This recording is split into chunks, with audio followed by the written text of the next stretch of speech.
Welcome to Regina Caeli Academy. This is our hybrid academy in the heart of Bedfordshire in England. My name is Maria Jones. I'm the Centre Coordinator for Education, and this is my 7th year working at the academy, minus a few maternity leaves. It has been incredible to watch it grow and flourish, and new families either commuting to the area from significant distances, several hours each way, to families moving to the area.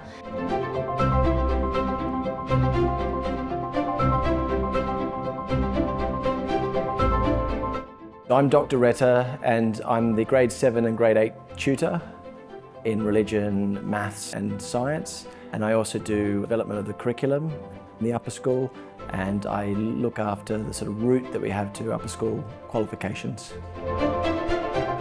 We'd always thought about home education, also thought that the hybrid option might be best for our family, but we thought at the same time that the work there might be difficult with us both working. So while that postdoctoral work was drying up and we're looking at the schools, we just thought, actually, we've got the opportunity to do this. So last year we took on RCA. There's 3 pillars to RCA, and they are that we are Catholic, we are a hybrid model, and classical education in both content and method. In many ways, Christian classical curriculum completes the classical curriculum. So on that first element, you've got the idea that the world is grounded in reason and is knowable. Well, Christians can say the reason why it's knowable is because it's created by the mind of God. Right? So it ultimately explains why it's knowable. And so Christian apologetics is able to make sense of that and to fully flesh that out. And also the idea that we learn within a tradition and that knowledge is passed down. Well, within the Catholic Church, we learn within a religious tradition, and we're constantly learning from the teachings of the church that's been passed down through generation and generation. So a curriculum that is able to explain the value and importance of tradition also helps us to understand the role of tradition within the church.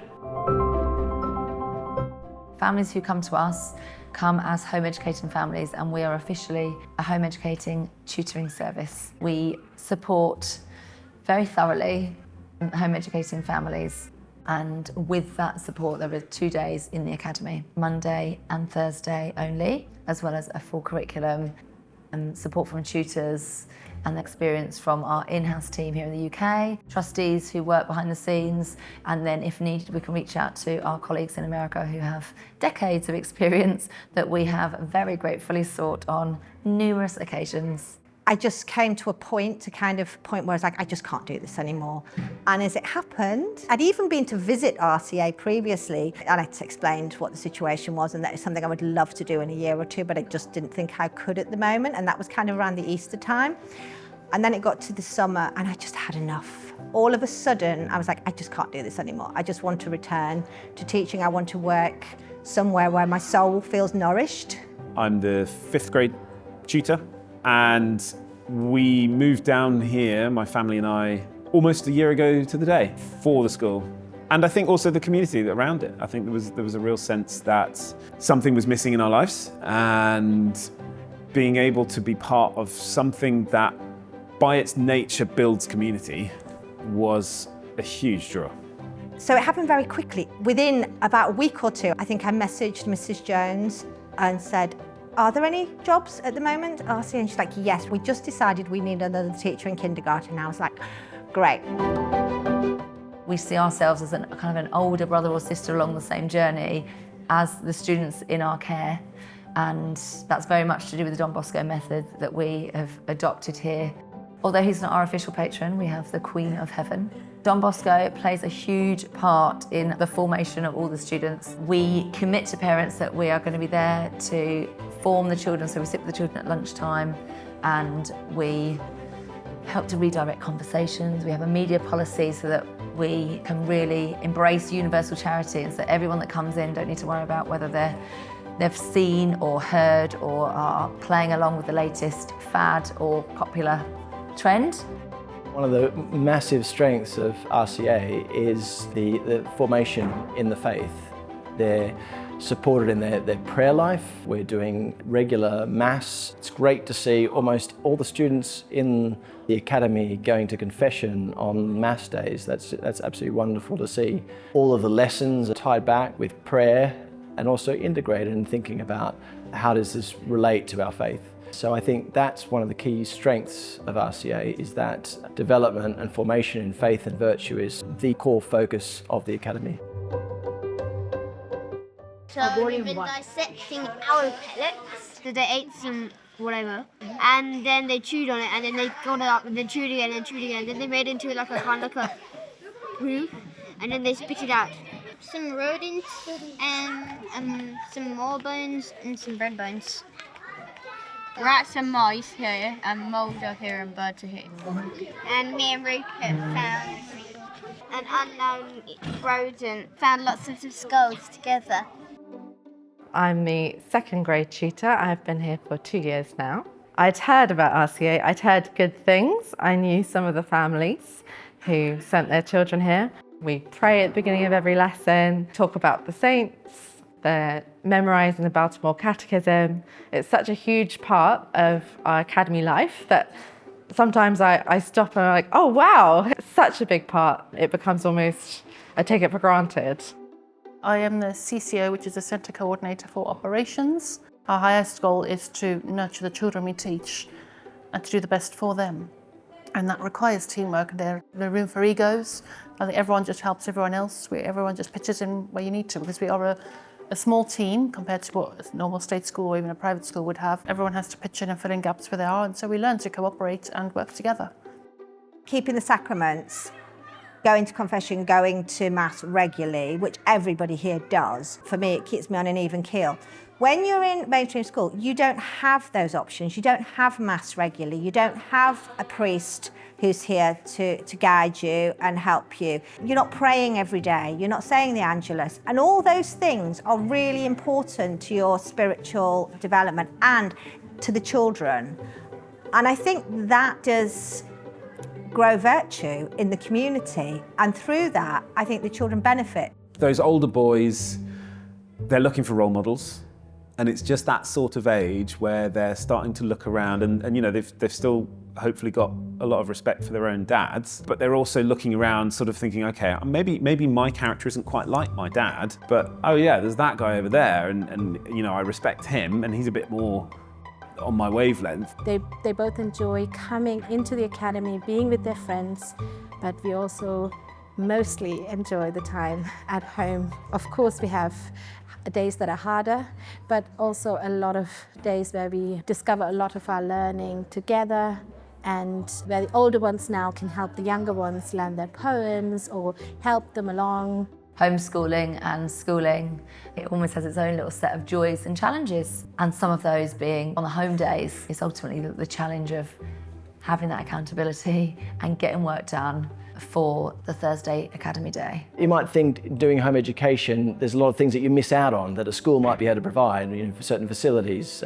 Sports, for instance, for home educators, there's always a sort of need to find some physical education.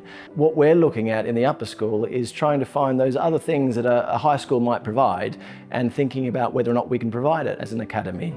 So we've been doing some after-school clubs, debating club, and we have a science club, but we might also think about whether or not we can have a school band, for instance, and other things that perhaps as a home educator, being alone in a way, just with the family, you can band together as a cooperative, but you don't quite have the resources that we would have at the academy. So it's looking at how the home dividend and also that school dividend can work together and complement each other. The family atmosphere of the school I love. Children know each other. They spend time together out of school as families, not just all these year 7 children, you know, or the grade 7 children or the grade 3 children have parties together. It's not like that.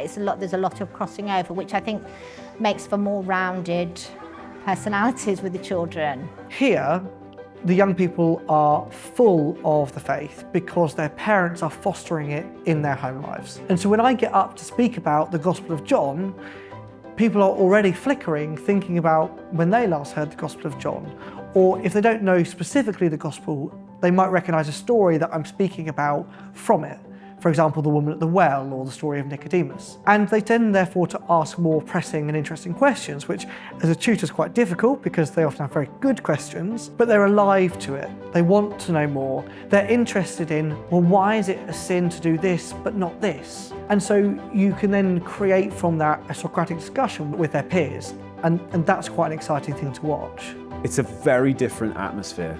There's a closeness, there's a friendliness here where we're expected to kind of get to know the kids and to be interacting with them even during break times.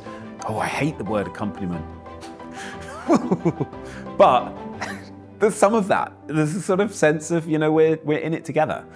The curriculum is so different from mainstream and so different from the learning that I did as a kid that, you know, I've had to learn how to diagram sentences and kind of revise all my Latin case endings and all these sorts of things. Like there really is a sense that we're learning things together.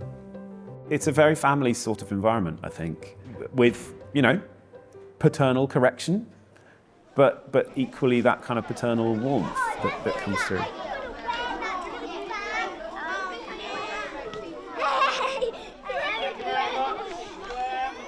Our eldest two started when they were in kindergarten and first grade, and they have now moved all the way up to 7th and 6th grade, and we've got one more son that started and he's in 2nd grade now, and our youngest will start next September. We have made a huge leap of faith at the beginning because it was so small and we didn't know. It was beautiful to see how the Academy has grown and how our children have grown and how the classical curriculum is exactly the right thing for our family. We homeschool now, I think it must be the 6th or 7th school year, and we're actually really grateful how we have grown as a family and how our children have grown in the faith. I love it here. In fact, I don't know what I would honestly do now if I didn't have the job here. I don't know where I would go, but there's nothing.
As Catholic parents, as educators, our only duty is to get our children to heaven, to make them into saints.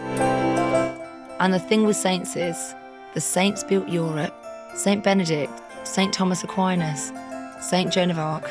So when we need to rebuild Europe, and it is when, we all need saints.